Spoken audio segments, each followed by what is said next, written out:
Greetings! I am Richard, this is Grasscat Tutorials, and today we're taking a look at RPG Maker MZ. Now, this is a really fun engine, and it's really awesome if you want to make really old school style 2D JRPGs. It's the name RPG Maker.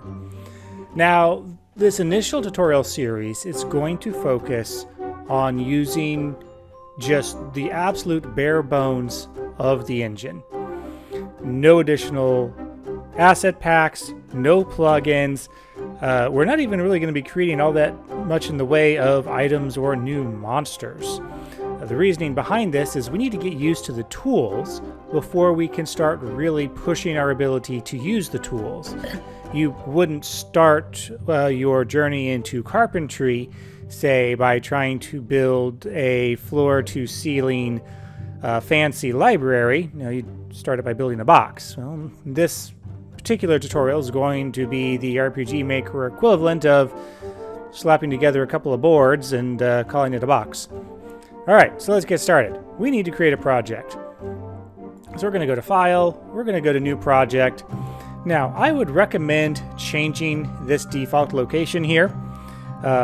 By default, it's going to be in your My Documents folder. I really don't like putting things in there. So I have a dedicated folder on one of my external drives for such things. And what we're going to be doing today is we're going to be doing a quest to open a box. Truly the most epic of tales ever told. Now, obviously, the game title doesn't matter. This can be whatever we want, and we can change this at a future date. The name of the project is going to be the folder that's going to be created inside of this target directory here. So this one does matter to an extent. We can always rename the folder later, and it's not really going to make that much of a difference, but yeah, that's going to determine our starting folder name. Hit OK, and then we will need to wait a moment for it to copy all these files over. So again, like I said, we're just going to keep this very bare bones and very simple. We're just going to barely use any of the tools actually for this first tutorial. We're just going to get our feet wet, we're just going to get used to some of the baseline operations. Then we'll come back and we'll add a little bit more detail, we'll add just a little bit more functionality to it, and then we'll call this particular project done.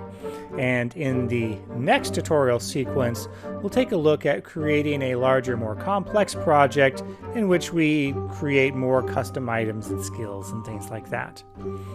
Alright, let's just quickly go over the basic default editor here. So across the top here we have ye old standard pull-down menu and toolbar. For the most part, everything that you can access inside these pull-downs here are visible on this toolbar across here. In the center of the screen we have our work area. Most of the time this is going to be tile information for maps and such, but depending if we have things like, say, the database editor open, we'll have other windows in that area as well. To the left, we will either see tile information, or if we are in event editor mode, we'll see a list of events here. And when we are in tile mode, all tiles are going to have, usually, 3 tabs. We'll have an A tab, a B tab, and a C tab. This R has nothing to do with the tile sets themselves. This is for regions, and we will deal with those later. Below that, we are going to have our map tree. So we'll have the top root of our project, and then underneath that, we are going to have all of the maps that our project contains. The order in which maps are listed and whether or not a map is a child of another map is irrelevant to the functionality of the project. It will work exactly the same regardless of the order that maps are in. Alright, let's start things off with by taking a look at how we can use tiles.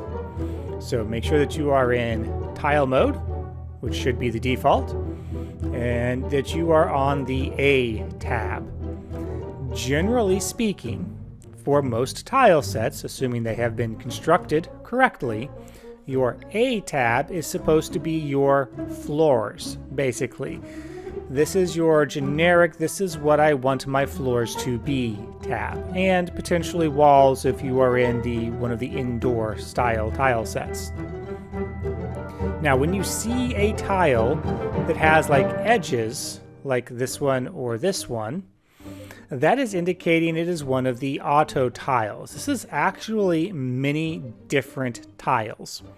And we can most easily see that by, say, selecting this dark water tile here, labeled Deep Sea, which if you mouse over it and then you look at the lower left-hand corner of the window, you should see a label for that tile. So if I left-click, I get a little circle and borders surrounding the tile. If I form a 3x3 grid, the center tile is perfectly square, and then the edges have the appropriate edging on them. So we've got, the little bit of grass, and it's blended between this water tile and this grass tile. And likewise, if I have a corner tile like this, you can see how it blends together the edge information. Like I said, these are the auto tiles. Much later, we'll cover how to set up tile sets to be able to do this, but for now, just know that if a tile set has been properly formatted for RPG Maker, auto tiles will behave in this fashion. Now, I don't actually want a lake here, so I want to get rid of this. One way is I could choose one of my grass tiles over here, or if you right-click on a tile, it will pick that tile to proceed to draw with. So if I right-clicked on the grass, and now I am drawing with the grass.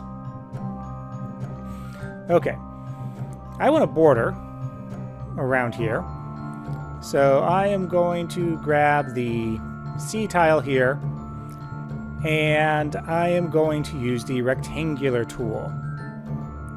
And it does pretty much what you think it does. If I left click and drag, it's going to allow me to do a rectangular selection. And by the way, like most programs, Control-Z is undo. The reason why I'm choosing this is it makes it very easy for me to do a 2x2 border around the screen, rather than having to left click with the pencil and trust that my unsteady hand isn't going to do something crazy like that.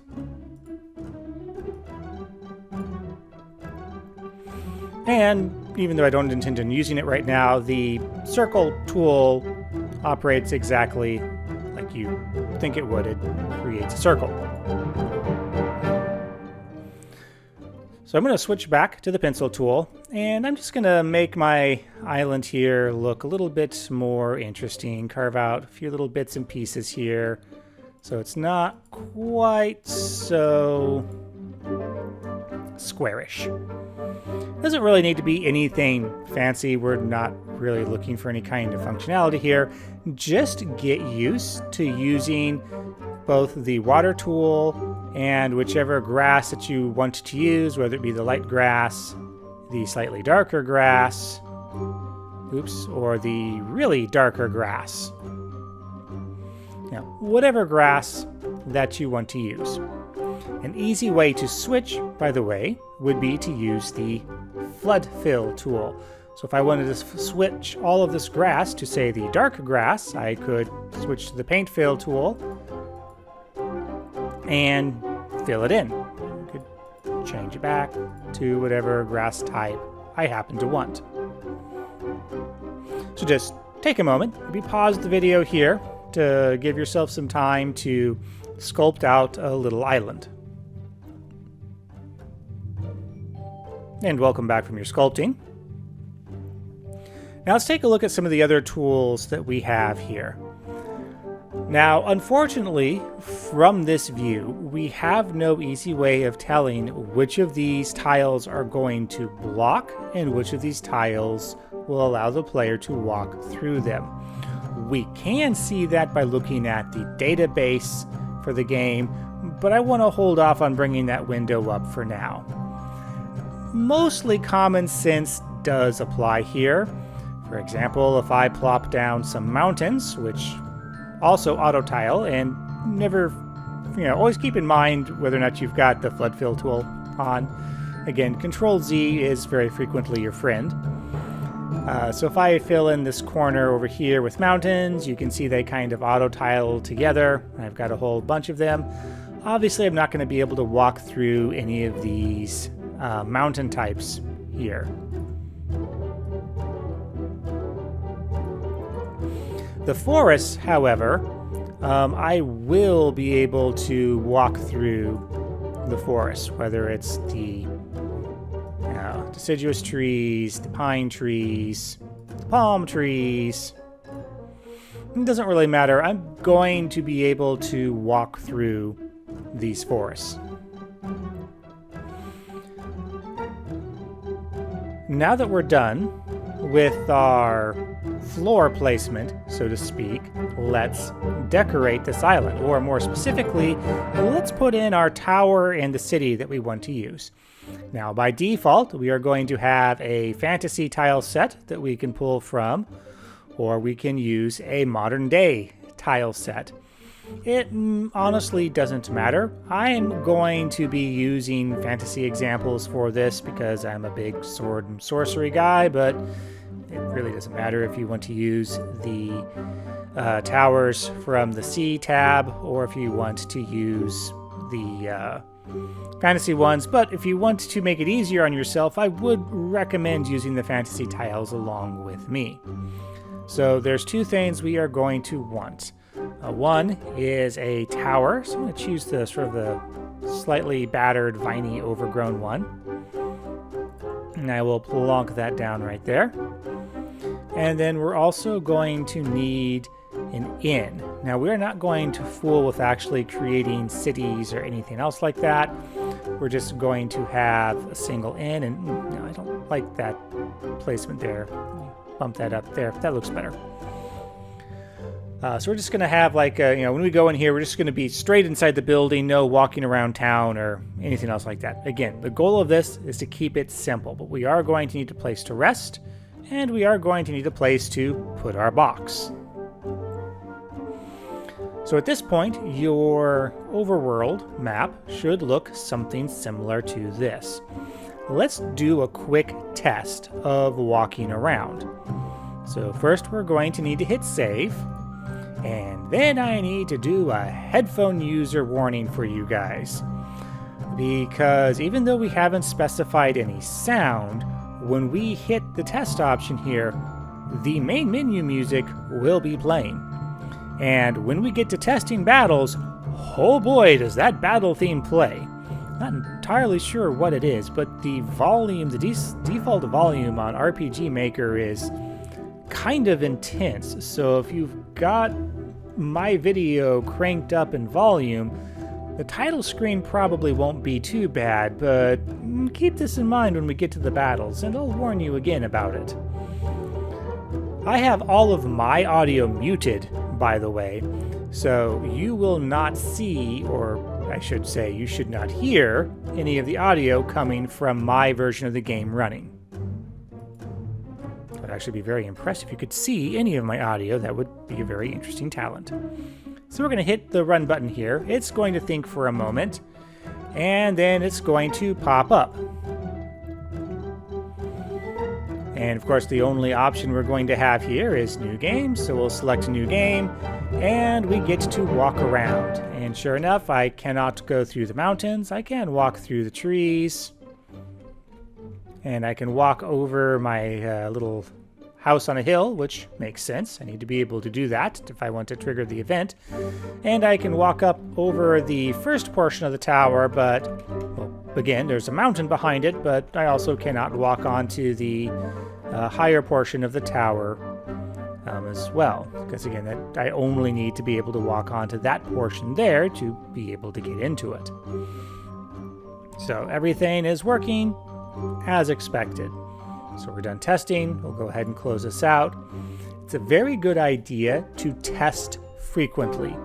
The sooner that you discover an error, the easier it's going to be for you to fix that error. All right, let's get our other two maps created. Now, like I said, it doesn't matter the order or the orientation of the maps. For example, if I right-click on map 1 here in my map tree, and then I go to New, and I will have this be the inn. So these are all of the map properties. You are always going to want to set the name. Having all of your maps be called map 001, map 002, map 003 is a phenomenally bad idea. Don't do that. You want to have sensible names for your maps. Display name is optional. I will put one in just so that we can see what that does. Now, the rest of these properties here, we are going to mostly leave alone. There's only one that we are going to change right now, and that is our tile set. This is the overworld tile set that we are currently using, but that doesn't make much sense for the interior of an inn. So instead, I am going to take the tile set, and I'm going to change it to inside. And with that done, I'm going to click OK. That will create the map, and notice how it's indented underneath map 1, and map 1 now has a collapse button here. If I press it, it collapses it down and I no longer see the end map. This has no functionality to it whatsoever other than organizational. Likewise, if I right-click on the inn, and I go to New, and then I type in Tower, because this is going to be my tower map. And I'm going to change this tile set to the Dungeon tile set. Click OK. I now have yet another tile set, and now I have the tower, which is indented under Inn. Functionally, this is not a problem. Organizationally, it is a little bit weird, because I'm kind of implying that my quest has an overworld, which we'll change the name on that later, and my overworld has an inn, and the inn has a tower, which is not correct. So, in case you want to move maps around, you can just simply left-click and drag on the map's name. And then notice how I've got this little yellow highlight? That's showing me where I'm going to be moving this map to. So if I release it on map 01, now you can see that it is a child of my overworld map. Or I can even just make it a child of nothing. It's its own thing. It belongs to no one. Again, none of this matters, functionally speaking. But, just set the organization to what makes sense for you. That's the key thing here. Be consistent with your organization and make sure that it's logical to you, because your players aren't going to see this. All right, let's quickly get the maps created for the inn and the tower, and then we'll end this video and put the logic in the next video. So for the inn, I'm just going to do a very basic box. So again, I'm going to switch to my rectangular tool, and I'm going to grab this wooden floor here, ground A wood floor stripe. And I'm not going to fill up the whole region. I'm going to leave a 2 area on the bottom here, and a border all the way around on the edges.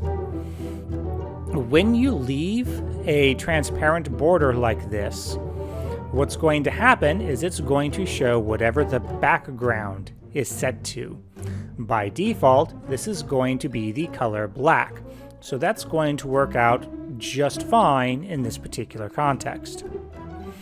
Next up, I want to set the walls up. There's a couple of different ways that we can do this, but most tile sets are set up to work using walls like these over here. So you've got the wall portion, for lack of a better word, and then you have the top wall. I generally approach this by grabbing the top wall, marking off like the area where I want the top wall to be, and actually I messed it up. I want the top wall to actually be up there. And then I'll come back through with the regular wall to see where do I want this. Oops. And so what I'm going to do is just select this, and again, left click, drag it out like so. Left click, drag it out, and that's why I left myself a 2-space bottom, because just give a little bit of height to the ceiling there.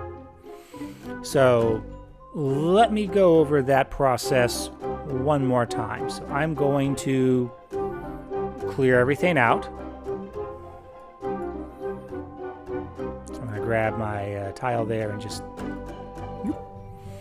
So again, I grabbed my floor tile, and I dragged it out so that I had a 1 border, or top left bottom, or top left and right, and 2 on the bottom. I then grabbed from this wall pieces here, I grabbed the top wall piece and outlined where I thought the top walls, oops, not there, should be.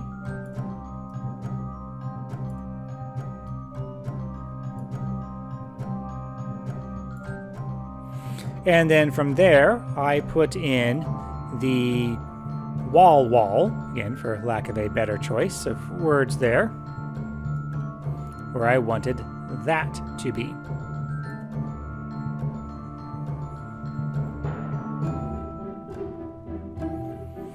Now, I'm going to need a way out, so I'm going to right-click on the floor and carve myself out a little path out.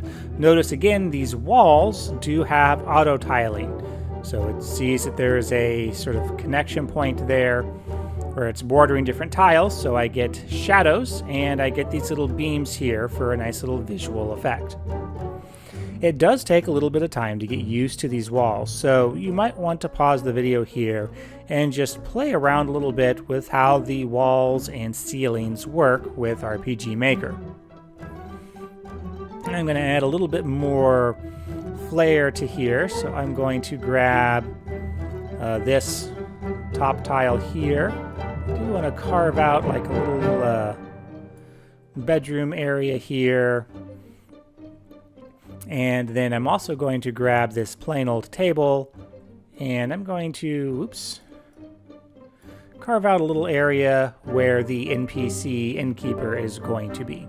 I'm going to come back over here and finish this wall, so I'm going to grab that, pull that over, and click there, so that way I've got sort of like this little entryway into this area. And again, just sort of like what we did with the outdoors, the B and the C tabs are where we can find all of our decorations. So I'm going to go to B here, and I'm going to find the beds. Now, something I did with the tower that I just realized that I did not explain at the time, so apologies for that, is when you've got a multiple tile item like this, like the bed consists of 2 tiles, you can left click drag to select both of those tiles and then place it down. This is also where we need to pay attention to what tool we have. So I have this bed selected, so I did a left click drag, so I got both parts of the bed, the cursor outline is showing me that I've got 2 tiles worth of bed, and I click to place it down, and I get 1 part of the bed.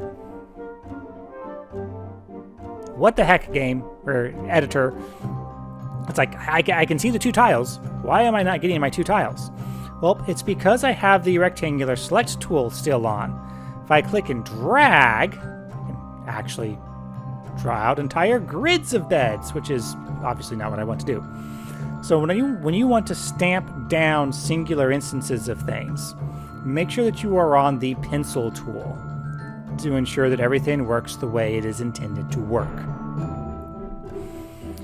Now, go ahead and take a little bit of time, again, pause the video, and just do some decoration with one caveat, because we are going to want to do something with it.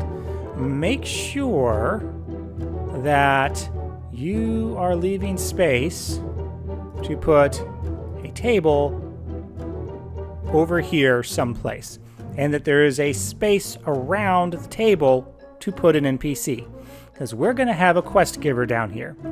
So we're going to have the innkeeper somewhere along this bench here, and we're going to have an NPC somewhere down in this corner.